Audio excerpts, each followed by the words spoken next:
All right, so hey everybody, Scott Jansen here, back with a new student interview. Today we have the incredible stop smoking therapist and expert Mike Brana. Now, Mike is a part of my 100K coaching program, but we're not going to be talking about that today because Mike has just been through 4 days of my Advanced Conversational Hypnotherapy Program. It's the latest product that we've just put out into the industry, teaching therapists and coaches this new wacky style of therapy. And Mike was one of the first students to jump into that program. So not only is Mike building the business with incredible clients and building a massive reputation for himself, but really changed the way that he's done therapy. So what I've got Mike here for today is to talk about where it all started for him, how he got into therapy, and essentially what's therapy like now out the other end of this new training course, and work out what he's been doing since then. So I know Mike is super busy. So thanks, man, for jumping on. It's been my pleasure. No, my pleasure, mate. Awesome. Well, look, let's start from the start because I'm actually curious myself. How did you get into therapy and NLP and all the other stuff that you were trained in? How did that all start for you? Wow, that was back in, I think, 2019. It actually was a really, really low point in my life, funny enough. A lot of stress, anxiety, but I didn't even connect it was that at the beginning, right? It was just happening. And I sort of was going through a big separation at that point, and I actually broke down. Mm-hmm. And it's funny, actually, when it really hit, of anxiety, heart palpitations and all that. And I remember I was in the car with my kids, we were driving somewhere, and it felt like I just got a big sledgehammer hit into the chest. Wow. Yeah. And they didn't see it because they're too busy on their devices. And I felt at that moment, I actually, I thought I was actually having a heart attack, and we're on a busy road. And it sounds really weird, but I actually had a flash. Like I was beside my dad's bed as he passed, and then by my best friend. And then I actually saw someone on the ground and realized, shit, it's me. If I went down this slippery slope, that I'm going to go. Mm. So at that point, I realized when everything sort of started coming back out, that I had to do something to change. And then I connected with someone that does NLP, and we did this whole 10-week program, and they got me working on, I guess, decluttering or whatever they do, to sort of reshape me, and broke all the anxiety, broke all the patterns, got me used to doing Facebook Lives and all that stuff now. And it really transformed. Mm-hmm. And then I connected with an old friend that I did my kinesiology many, many years ago. And I started learning NLP. Mm-hmm. And then, of course, I fell in love with it. And then I went and did hypnotherapy and all that stuff. And then I became a hypnosis instructor. Mm-hmm. And then I thought, wow, what else is there? Because something changed, and it ignited inside. It's like, this is cool. You're making real difference with real people. It's not like what I was doing before. Yep. And so then I went over and I connected with people in the UK, and I connected people in the States. And I went to the States at the beginning of last year. Mm-hmm. And I did even more. And I connected with in Vegas, and then I found all this group of people that are hypnotists. And I just felt like, for the first time, I felt like I was at home. Wow. It's like if you got this big group of unpretentious people that just really just love the work and love helping people. Mm-hmm. And from that, it's like, everything just transformed from that point forward. And it sort of led up to now. And then I went and did high performance coaching. I spent a ton of money. It's like incredible amount of money. Mm-hmm.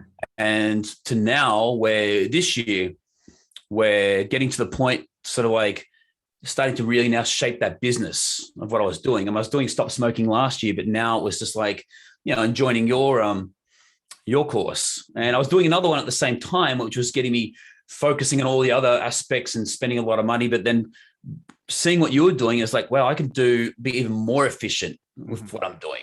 Yeah.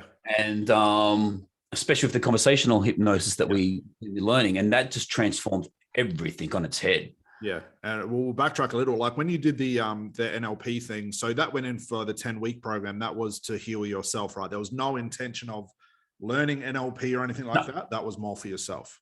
That was right. I mean, their program was you pay this amount, and it was a 10-week program. Mm-hmm. So, I guess whatever you do, it's like you could do it in a day, or you could do it over 10 weeks, but there'd be tasks for the week.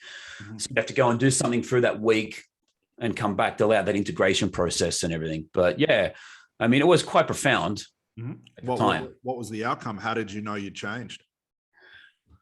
All the pressure, all that weight at that time just came off. Right. And knowing that I guess the the one thing when I was working before is I'd have all this anxiety, which I didn't even know what anxiety was. I didn't know that was the body manifesting it, on my chest and all that. And then I think what was actually the turning point, because I was at being a massage therapist before, and I was recording on the camera, and I used to do it at the front of my place. But when I was recording it, I'd be super conscious of all the cars going past, right? It's like, what do they think? To the point, every time I saw a car, I would turn off the camera and I'd sort of hide a bit. And I did something after that, and I noticed I just put the camera out. It was all, everything dressed around it and a little teleprompter. And I pressed record, and I thought, hang on, I'm not feeling anything. These cars are around here. And I thought something's different. So I thought, hang on, let's challenge this. So I took the camera, because where I was living was on a corner and with massive traffic during school period, right? So I took the camera right to the corner of a maximum traffic. Yeah. And I didn't even notice anyone who was around me. So I thought something significant has shifted in here. Yeah. And I thought, okay, so how can I test this even further? So I said to my group, send me somewhere I have no control where to go. It's just on, you tell me where to go, and I'll do a Facebook Live and a piece and make sure it's got a lot of people there, but you just tell me where to go and I'll do it. Yeah. So they sent me out the front of before COVID and all that, they sent me out the front of the Opera House with like thousands of people around. They had the tripod. I did a Facebook Live at the same time as actually recording myself with like thousands of people around. I didn't even notice them. In fact, I was actually running off and grabbing people and bringing them back to the camera and actually having a full dialogue with them. Yeah. And I thought, wow. And I was on the biggest high ever. Even security came over at one point, and I was trying to get him on the camera too. And I was like, so I just knew something really shifted. Yeah. And from there, you went into learning the NLP. So you went through the practitioner, masters, trainer, all of that stuff. What was that like? I studied the person that did the initial that I had the breakthrough with. I studied what was it? Prac first, and then I went and studied it again, and then continued on, did the master Prac. Yeah. And then obviously hypnosis and the hypnosis training. And then, went beyond that then. And then another certification in from Virginia over in the States, and a lot more other stuff too, So that's pretty typical. Like you start one certification, then you do another, then another. Why do you think that is? I've always been curious about that. Why do you think people get so lost in that certification world? I don't know. I mean, it was a buzz. I mean, when you get the certificates on the wall, the big ones. And I guess it was a validation, external validation. Yeah. To a degree. I mean, I still like it, but I mean, it doesn't define who I am. I mean, who cares? No one's ever looked at my certificates. Yeah. But I guess initially it was like, it was an external validation for myself. Sure. That I did something really well. And then later on realized I didn't need it. Yeah. Because no one's going to ask for it, as long as I'm okay with it. Yeah. That's all that matters. So, and now I'm doing even less. Yeah, and we'll get to that, because I'm quite surprised where this has sort of turned into. I know. So once you've done like all the practitioner, the masters, NLP, all that stuff, did you have thoughts to start seeing clients straight away? Like, is that what you did, or did you just sort of use it for yourself? What did you do? No, I mean, that's right. I just remembered. It's like at the end of the year, because I was so passion driven with it. I actually taught my first 2 students in my place, because I only got 2. So I actually was doing a whole weekend course for 2. I didn't realize actually working for doing 2 people is a lot harder than a group environment, actually. Yeah. And, me on the whiteboard, instructing and teaching hypnosis and all that stuff. And then watching other people going through trance, it just really locked it in. But at the same time, it felt really limited. It felt like the stuff I was teaching was just, I don't know, it just felt too structured. Okay. And I guess for me, it just felt like being in an uncomfortable box, that there's much more to that. Yep. And then I started seeing stuff like doing street hypnosis and sort of really expanding on that, seeing what you can do with hypnotic phenomena and seeing how, wow, this is actually how we create a habit. We talk about that. But when you sort of work with someone and their hands stuck to their head, or they can't see you, or they can't remember their name, going, wow, they're doing it themselves. And, even though you're giving them suggestion, but you've made a connection, they've taken it on. Yeah. But really that's basically what we would call a problem. Yeah. So, but to give them the instructions, look, if you just, that was a bit of fun, but understand that what you've been classed as a problem is the same thing, except you're identifying it as this. Yeah. And now you know that we can change that. Yeah. Yeah. Gotcha. It's not- So, I mean, how long have you been in the 100K coaching program for now? You've been in for Oh, a bit under a year, maybe even roughly about a year, I would say. I think I jumped. Yeah, I think I jumped in sort of mid last year, and I sort of started dabbling it. And of course, I saw everything you did, and I wanted to change it. Yeah. Yeah. As But it can't be, it can't be that simple, right? I can't just have to get A to B to C and just really someone's done all the work for you. No, I have to go and get some paid ads, make a website, and which I did. And then I just saw other people going, I'm spending so much money on a website, not on a website, but on funnels and this, and it's like, and they're not getting traction. I thought, I don't want to do that. Yeah. I really don't want to do that. And then I just thought at the point of what, I'm not doing it. And I'm just going to follow, just get out of my own ego or whatever. It's like, you know what, just follow the path that's been set. Yeah. Yeah. And I know for a while we had sort of dialogue back and forth to really get you on track. Yeah. But look, let's talk about the hypnosis trainer. Like, Yeah. why did you join? I'm always curious with so many people, with your background, your experience, the certification. I know for pretty much a fact that no one joins a course unless they've got a problem to solve. That's why did you join? How did it all start? What's quite interesting, it's like initially when I, and this is not disparaging to any Australians, but I thought after I learned hypnosis, I honestly thought that all Australian hypnosis sucked. I just thought, this is it. Really. And I saw what, because from where my perception was, I saw a lot more dynamics and flow happening in like the UK and in the States. It was but it's just that what was happening here, it wasn't like that at all. And then through last year when I was doing studying and all that stuff, more certifications, learning how to do it without a script in different ways, I connected with a lot more friends around the world. And then all of a sudden someone goes, hey, by the way, have you heard of Scott guy? And I was like, oh, another one. I'm back. And he said, it was like, he's in New York and he's referring to you. And I thought, okay, I'm getting all these messages. Mm-hmm. So I came back. I thought, wow, this stuff makes sense. And it's like, yeah, it was there always, but I just didn't see it. Yeah. Because I know you started going through the Udemy course that we had, which is the one we recorded that like 7 years ago or something like that. And the dialogue we had back and forth, like what you're obviously watching that, you're at the gym while you're watching that based on the photos you were sending me through. When you started to watch those sessions and really understand what conversational hypnosis is, what was profound for you? Like, what did you start to notice? That's a good point. Yeah. I mean, it was great because it got me through my cardio while I was watching it. It was the simplicity. You weren't doing anything. I mean, obviously something was happening, but it was the sheer simplicity of just, I think it brought the therapy back to how I think now it was always meant to be, is just two people connected. Yeah. There was no preparation. There was no notes and nothing, not trying to work out what do I need to do? Do I need to read this for them? It's like, no, it's just two people connecting and watching the other person going through like this profound shift. That was incredible. It's like, who does that? Nothing what I had. Yeah. What prep were you doing before? Like, what did you have to prepare and sort of what strategies were you relying on? Yeah. Or when I was doing, I still am, but it's with my stop smoking clients, it was, I'd have them come in when they could come here and they'd watch like an hour video. Okay.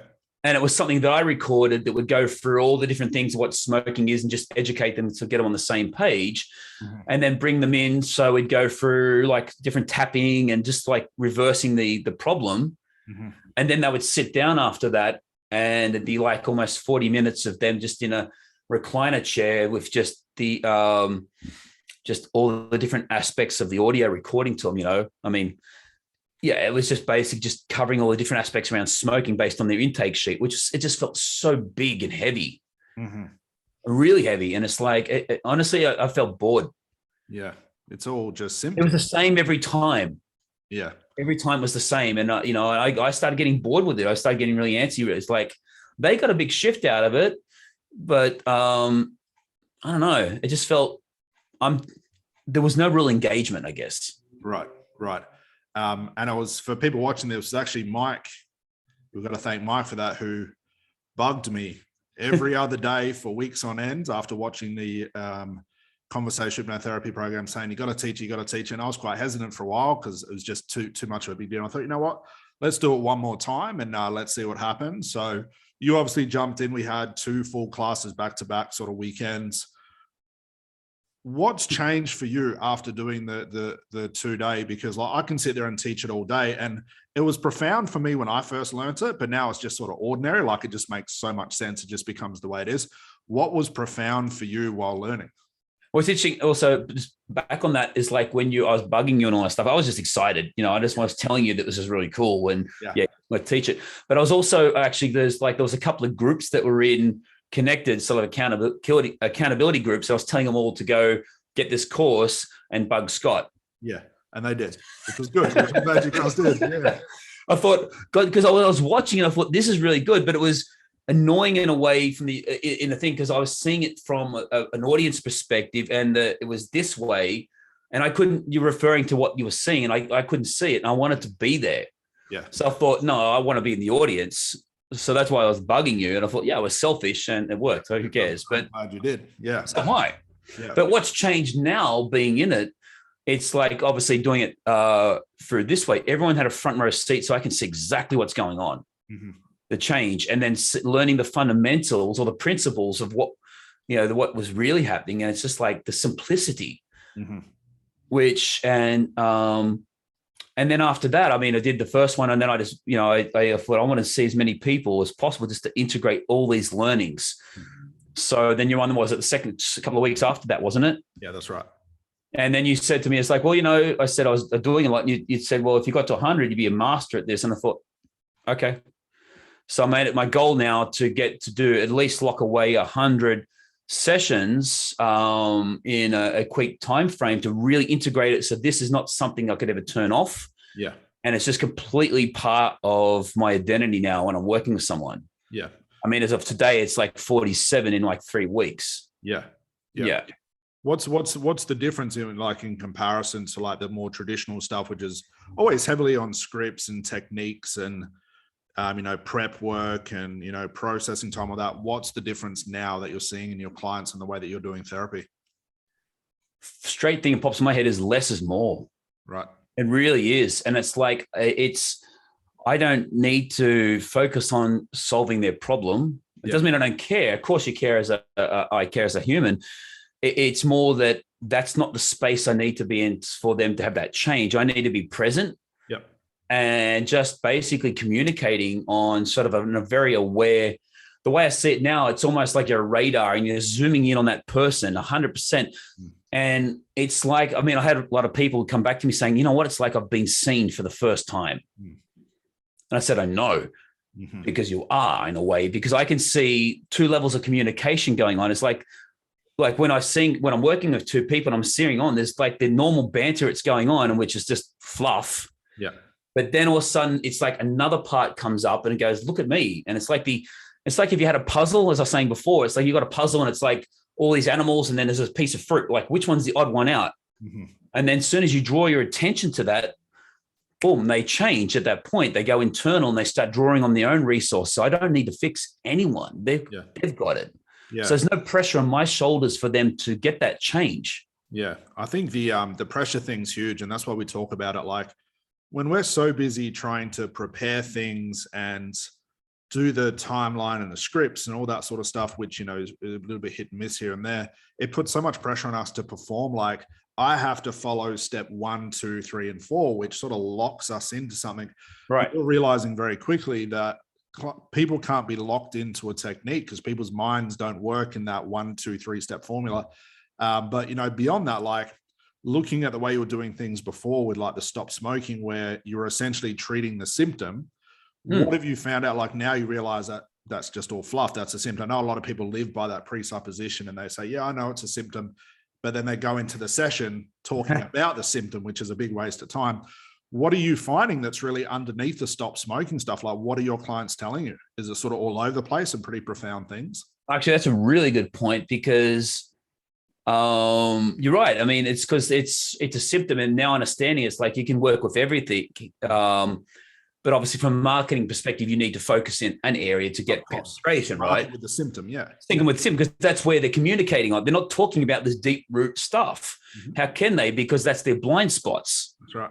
You know, it's even, it just will come in my mind. It's like even my own stuff when I catch it, because I can't see my blind spots. And it's funny, the other week I drove around the corner, there's this big construction sign that as I, powered by a generator, as I turn the corner, it says, always check your blind spots. So it's like, holy crap, what is like, and it just like locked it in, but people can't see. And that's why they need a therapist, because they need that objective eye that's been trained to see it.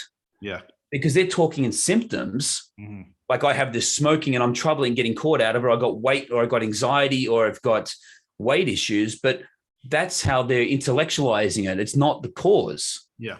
Yeah. So, I mean, if I'm meeting them there and go, right, and you're working with them and then you're going, I mean, it's literally, I know the ones that people remember, like almost those choose your own adventure books. You go down there and it's like, okay, so go to this page and you go there.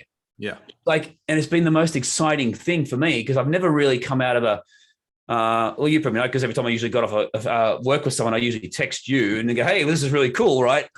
Because it's so invigorating to work with someone. And it's like, I don't know where this is going. Yeah. So that's that sort of being on that edge of being okay, not knowing. Yeah. And just allowing that be and then get out of my head and being in flow and connected. Yeah. And the more I with this, the more I allow myself to disengage, the more I connect. Yeah. Which is completely different. Yeah. What's it like to not have to prepare now? Like you're literally not preparing, you're not taking notes, you're not using techniques, you're not using scripts. There's no timelines, there's no strategies. Like, what's the difference? The only thing I need to do is I need to just get myself grounded before I connect and just focus on them. I notice when, if I do find myself get caught up with it, I just need to bring myself back in the neutral and put anything aside, because it could be resonating with me on what they're going through. But that's me, the mind wanting to sort of drift. But apart from that, it's just like I'm being really present. I don't need to. I think it's more powerful, because at the end of the sessions, I thought, where was the script for that? You can't prepare for half the, or any of the stuff that you've heard. You couldn't prepare for that. There's not a chance. I mean, I've seen some horrific. I mean, some of the stuff that's like knocked me silent. I heard some horrific stuff. How could I? I mean, so if I'm covering on anxiety, it's like on a script. It's like, man, the stuff that led to that. It's like there's no way you could prepare for that. Yeah, it's like I have a lot of people in the past would say, well, can your method work for Scott? Can your method work for things like trauma and anxiety and heavy things? Like, can it work? Because I know it's good for smoking.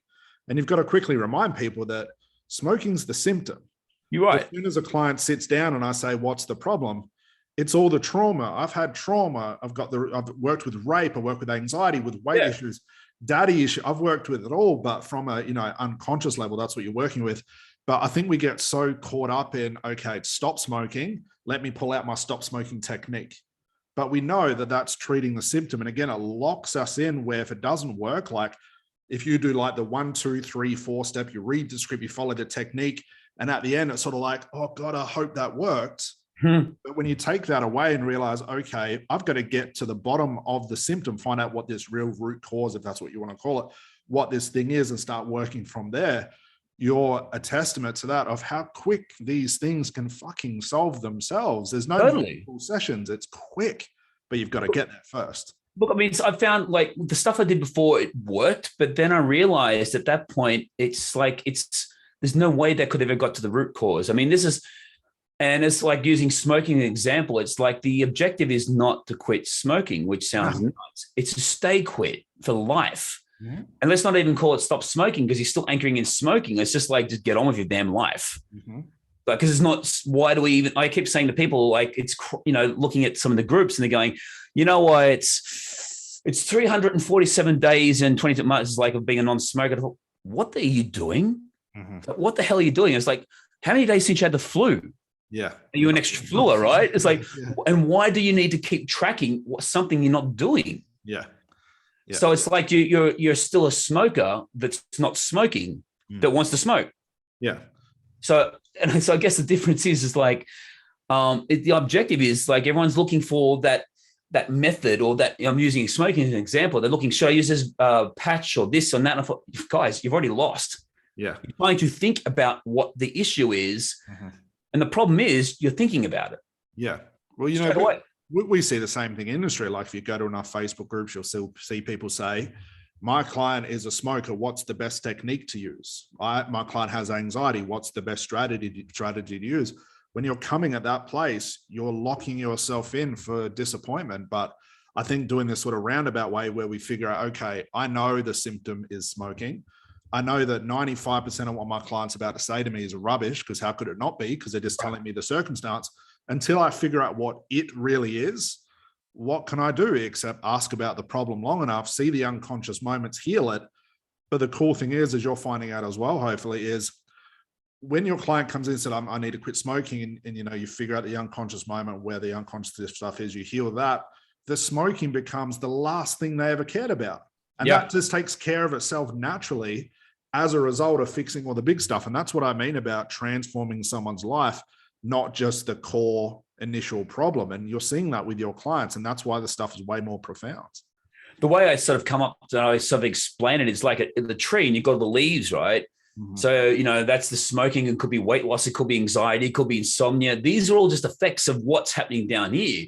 So why am I dealing with it up here? Yeah, why you bother talking? Too many. It's too exhausting, you know. I mean, they may give it a temporary relief, but then it may show up years later and go, and I've had it with some of the people, and they're going, you know what? I can't go through another relapse. You know, it's like 4 times. You probably saw this yourself. Like, I can't go through it. It's like that. You've got that energy to build it up. You start moving in that direction to stop smoking or whatever it may be. And then all of a sudden something happens and they fall over and they start it again. And just to hear it in their voice is like, I've failed. And they even say that, like, I've failed. It's like, what's wrong with me? Nothing's wrong with you. You just didn't get to the cause of it. Yeah. So it's still fueling it, right? It's it's not what you say. It's actually, as I said before, it's not what you say. It's everything else. Yeah. What's been the biggest surprise for you using this strategy with your clients, or this method, whatever you want to call it?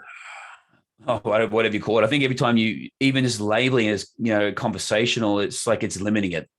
Yeah. And I try not to, because everyone hears conversation hypnosis and goes, oh, that's just language patterns and Ericksonian. Yeah. It's not that at all, but we've got to give But yet then when I've done it, I've heard the language patterns come out of it instinctively. Naturally in the right time.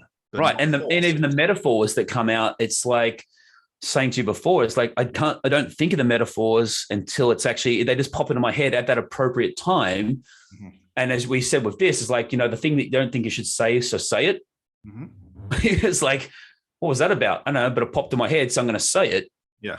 And whether it's a metaphor, where it's this, I just trust now that their unconscious mind is trusting this connection for them, whatever brings up for them to resolve. Yeah. I think we get in that point, and I fell into that too when I first started. It's like an ego thing where you want to perform, you want to show how cool you are with language patterns and all the techniques, you know, but then you quickly realize while you're too busy trying to perform, you forget to actually do anything with your client, and your client's looking at you thinking, what a moron, just I need help, and you're doing language patterns and looking at me strange.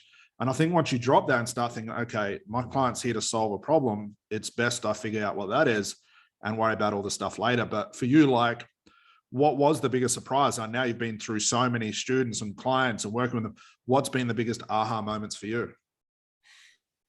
Wow. Seeing someone just completely, well, for one, I'd say the first thing is I got out of my head noticing that a lot of people actually think what trance is. Yeah.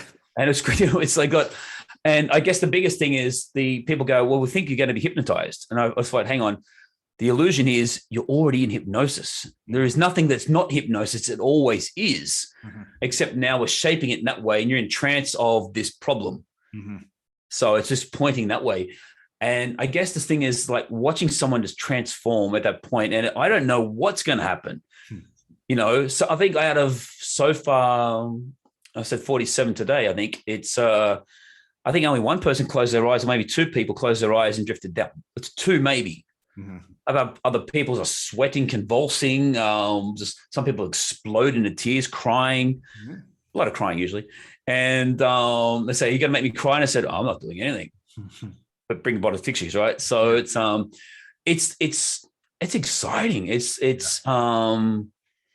I don't know what, I think it's like, it's brought back, I think, like a joy back to this. It's like I'm not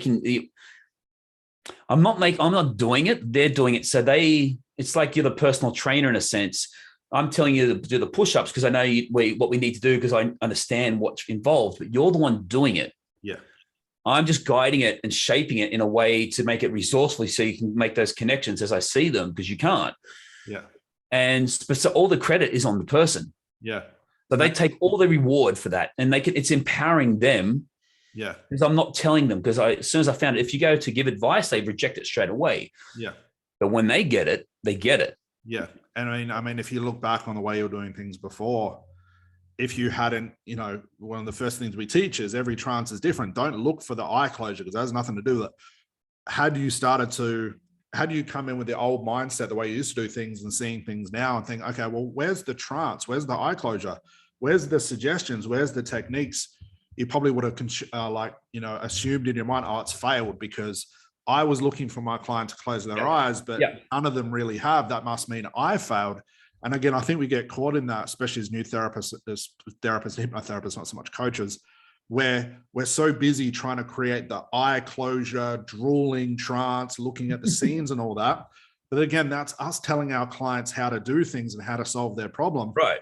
When we realize very quickly that a client has their own problems plus their own resources, just get them to that place. And that was something, my mentor, there's one thing I remember from him. He just told me this. He said, where do clients' problems exist? And I said, unconscious mind. I said, right. Great. He said, well, as a result of being an unconscious, when you ask them about their problems, where do they have to go in order to get that information about the problem? And I thought about it and said, unconscious. He said, well, what's in the unconscious? I said, trance. And he goes, there you go. Talk about the problem, let them bring up the information that's unconscious. Right. The realization of the unconscious information goes conscious. Bang, now you've stretched the problem enough where it can no longer look the same. And now you have transformations. And that alone was what just changed everything for me, among the other things as well. And it's such an easy thing to think about, but you can see it now in your clients when you start talking about the problem. You ask them, what's the problem? And they go, they're already trancing out. You're jumping on it. Yeah. Using that as a resource for change, rather than watch the video for an hour, learn about smoking, which is the symptom, close your eyes, put headphones in that's talking about the symptom as well. No wonder it was taking so long, but now you're almost like MOSing all your therapy, and it's getting really fucking quick, man. No more multiple sessions. What's really interesting is what I found in a lot of the cases, it's actually, so the symptom went, but then their life changed as well. So it had this whole cascade effect in so many areas. You could never possibly plan that. That's right. There's no way. How could you? But what's funny is if people see you doing sessions, people are going to sit there with their notepads and pen and try and write out, Mike said this word, Mike said this. I've got the Mike script now. But it's context related. What you say to one client and how you do things with another client are going to be totally separate, never be identical. So like you said, you can't prepare for these things. The only thing you have to know is where to start. And you just got to ask, what's the problem? And the only thing I added into it now is just really getting them comfortable, because now I know obviously so much has come up. Just makes, especially since they're not with me in the room, that wherever they are, that they're safe, that they can have whatever comes up that they feel totally comfortable with, because I don't know what's going to come up. And half the time they don't know what's going to come up. And that, it's like they've gone for, usually all of us have gone for something we classed as a problem before, which is not anymore. We've overcome it. So this is no different. It's just that we're focusing on another symptom. And really just allowing that space. And I think the only thing is, if we're doing so many now and so fast, what I can say is it's sharpening. It's like really sharpening that pencil to become super aware of what's happening. So I can see so much more. I know it's going to come more than what I saw in the first place. And some people, when they come up for it, they've got no chance. Actually, I can read them so quick.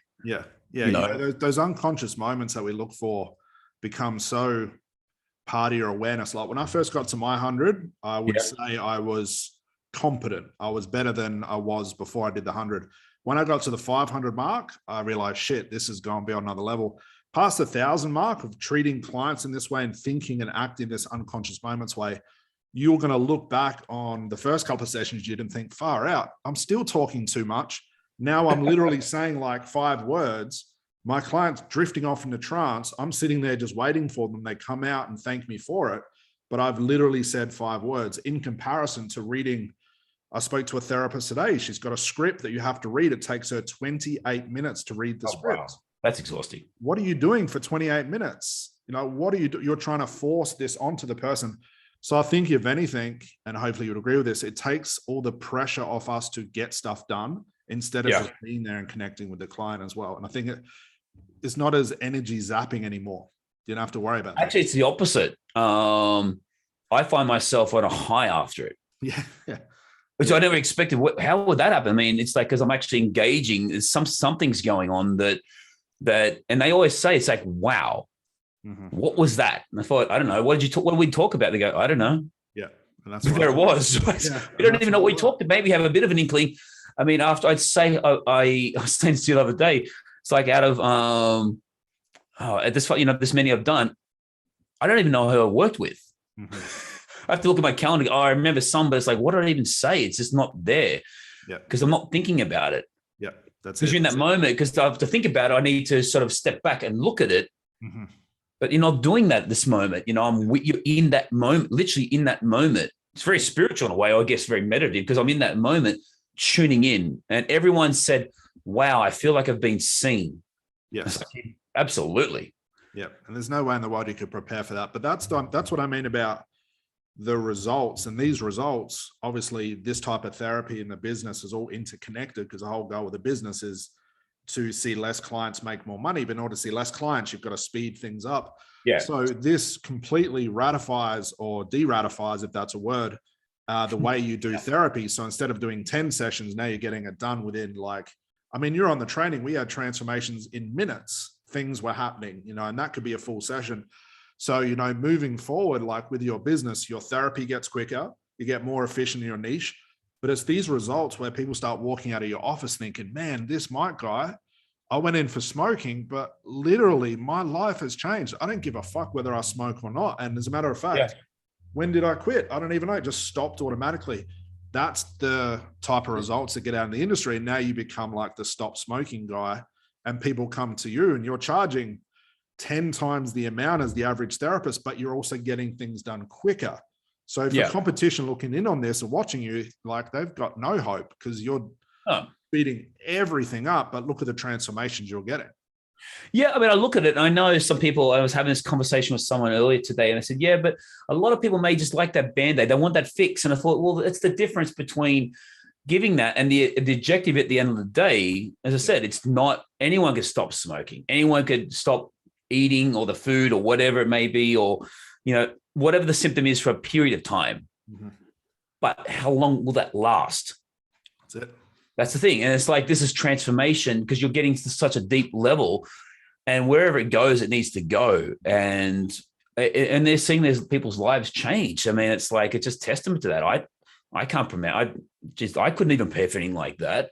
Yeah. I always think, like, I can imagine with my lawyers sitting in front of me and how strict they were and conscious they were and logical. If I would have said to them, okay, close your eyes and relax, I would have been the fucking laughing stock of the industry.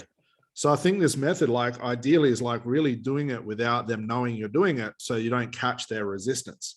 And that's the reason I had to develop this, because the lawyers were so fucking resistant that even if they knew for a slight second I had started, I had some of them look at me and go, not going to work, Scott. And I'm thinking, fuck, what do I do now? Like, there goes that technique and that strategy. Pulling out a script would have just been a big fucking waste of time. They would have walked out. Yeah. So I think as well with the transformations as well, what happens quickly for you too, you've started before you, or you probably started, if not close to finishing, before your client thinks, hang on, what's going on here? When did this start? Why am I feeling this way? You've already fixed them. They're already fixed. They're done. They're just coming out the other end, and the realization is now catching up. And I think as well, again, taking the pressure off you to perform. And that's where I think it gets fun, because you have no idea where it's going to go, no idea how deep it's going to go. And when you catch your clients when they realize, fuck, he got me, and I can feel the change. That's exciting. That's exciting. It is. Yeah, absolutely. Because you don't know where it's going to go, and they don't even know where it's going to go. Yeah. No. But it's just like, I mean, I could see where this, it's funny. I was just thinking about it. It's like, and a lot of times we've done this without the awareness. It's like, when you've been in a coffee shop and you're just having that great connection with someone and time just goes. Yeah. You're in that moment already, but you don't have that awareness of what's going on. You're not really solving anything, but you're having this sort of disconnect of something's happening here. I looked at, wow, it's like 4 hours later or a couple of hours later. What happened? I don't know. What do we talk about? I don't know. But now taking that and putting it in this sort of with the right, I guess, the principles and all that stuff, you can really get that moment. Yeah. You're being present and you're just diving in. It's like, as soon as you see it, you're just like, you're there. Yeah. What's been the most important principle for you? Obviously, I think I counted them the other day. I think there's like 11 principles, main principle. What was the most interesting for you, the most useful? As far definitely, it's like less is more, which is like it's a huge one. Because I noticed. Oh, and obviously too, which is they're all counterintuitive when you think about it. Yeah. Is as soon as I go to speed up, I go slow down, and I go faster. Yes, it's weird. More haste, less speed. Yeah, really, and it's because I think because when you speed up, you're wanting to sort of get an outcome. Yeah, which slows it down. Yeah, and there's so slow down, it goes quicker. Yeah, it's weird, counterintuitive. It's always funny when I first bring that up and I watch everybody's face and I say, for the next 2 days, do not solve people's problems. Every time you go and do it, you're going to take longer. What I want everybody to do from this point is never solve a client's problem. But it's so counterintuitive because someone has just paid you $1,500 to solve their problem. But if you go to solve their problem, you'll block all the wonderful things from happening. So talk about juggling, both the hats as well. But that was a big one for me as well. Whenever I would ask my mentor or the clients when he would sit in and watch me, I would almost get a slap in the back of the head as soon as I would ask about the smoking, which is the symptom, the weight, which is the symptom, and he could see I was going to ask a question about solving the problem. It was instantly like, no, don't go that way. Go around it. Figure out not why they have the problem, but why they stuck in that problem. Yeah. And so by going in the back door sort of thing, it sort of explodes the problem where it gets rid of it. And you never have to talk about the problem again. And it's a perfect way of doing things. And one thing you said, I remember in the training, which is certainly true in that, is like, be super, super curious. Just fucking curious. Is like, in the way it's like, it's like that cat waiting for the mouse to come out and it just goes bang. Yes. And now it's just like, I'm just waiting and just watching. It's like, I know you're going to talk to me. It wants to. And I'm just, as soon as it comes up, I go, what the hell was that? Yes. Was that? And then boom, so they're gone. And now I'm finding sometimes I just get, which I think the next thing is changing. I can feel what I'm saying is too much. Yeah. So sometimes I just get stop and just stare at them. Yep. And then all of a sudden they're having these changes.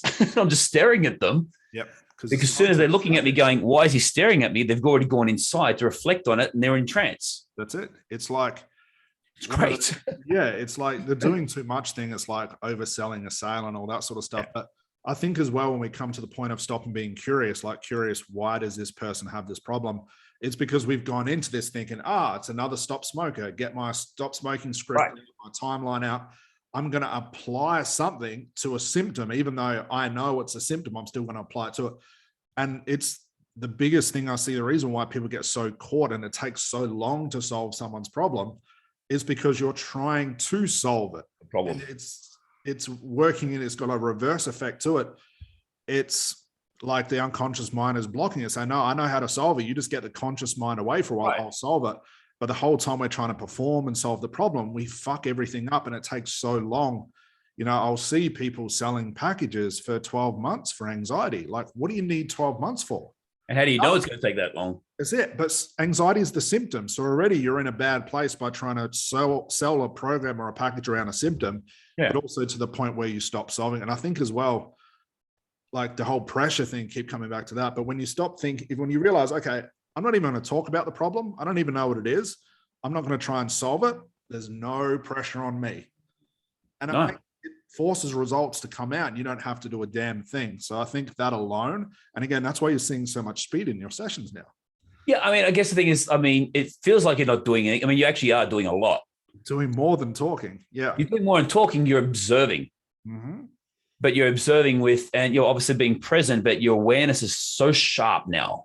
Yeah. That you can spot, because I think it needs to be, because what I realize now that the body's always talking to you, even when it's not talking, it's talking to you. but we don't see it because we're focused. The conscious mind is focusing. And the thing is, it came up to me is that, that the Einstein's quote, people are trying to solve the problem with the same mind. It's like, yeah, how can you see the it? therapist is trying to solve your problem with their mind as well. It doesn't Right. work that way. So no wonder people get so locked in that. So where to from now? What's the goal now? Where are you hoping to take this to, like, into the future?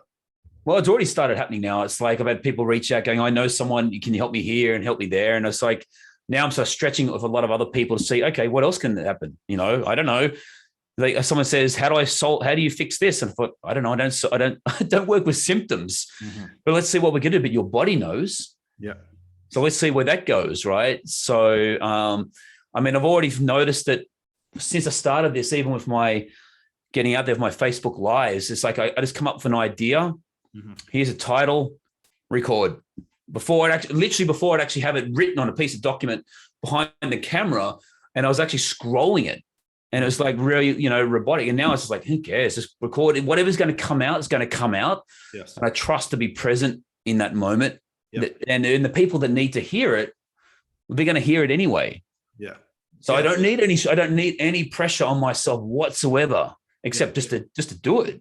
Yeah, these same principles lead into business. That's why you'll see a lot of the principles we're teaching this end up in the business program, because they're all related. Like when you stop caring about all the logical stuff in business and just get it done, it happens.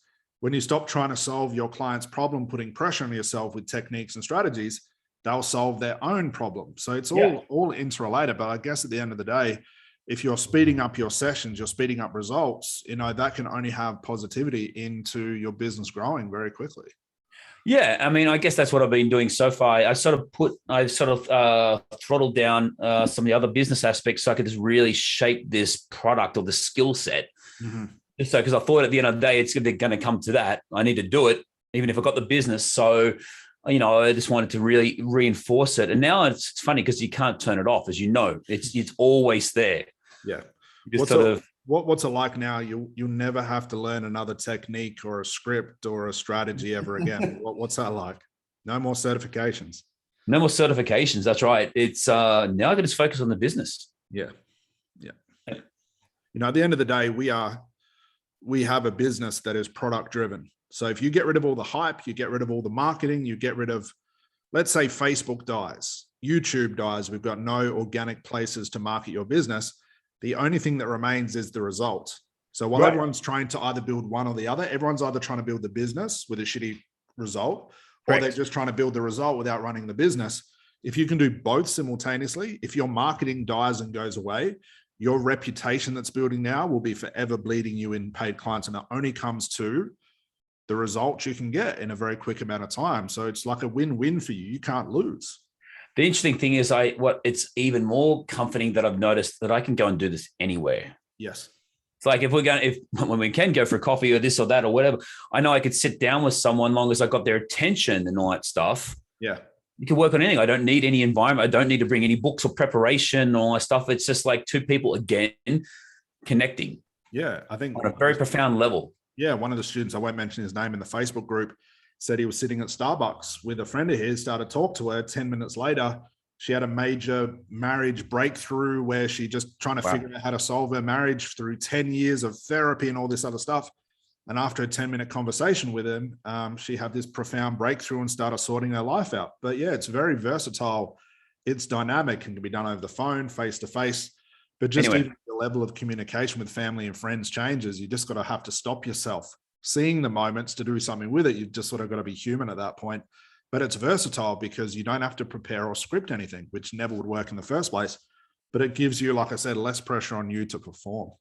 It's funny, actually, when you said that, I even, with all that, and I found out even when I was texting someone once, they're sitting there and all that, they're coming up with this and they're going, what about that? What about that? And it's just fluid enough. And they're going, oh my God. It's like, how did you know? What happened there? And it's like, they had a breakthrough and I'm just, and that was just following on being very curious. What is that going on for them? Yeah. So my last question would be, what problem has been solved by doing the therapy program or the Advanced Conversational Therapy Program? What problem did it solve for you?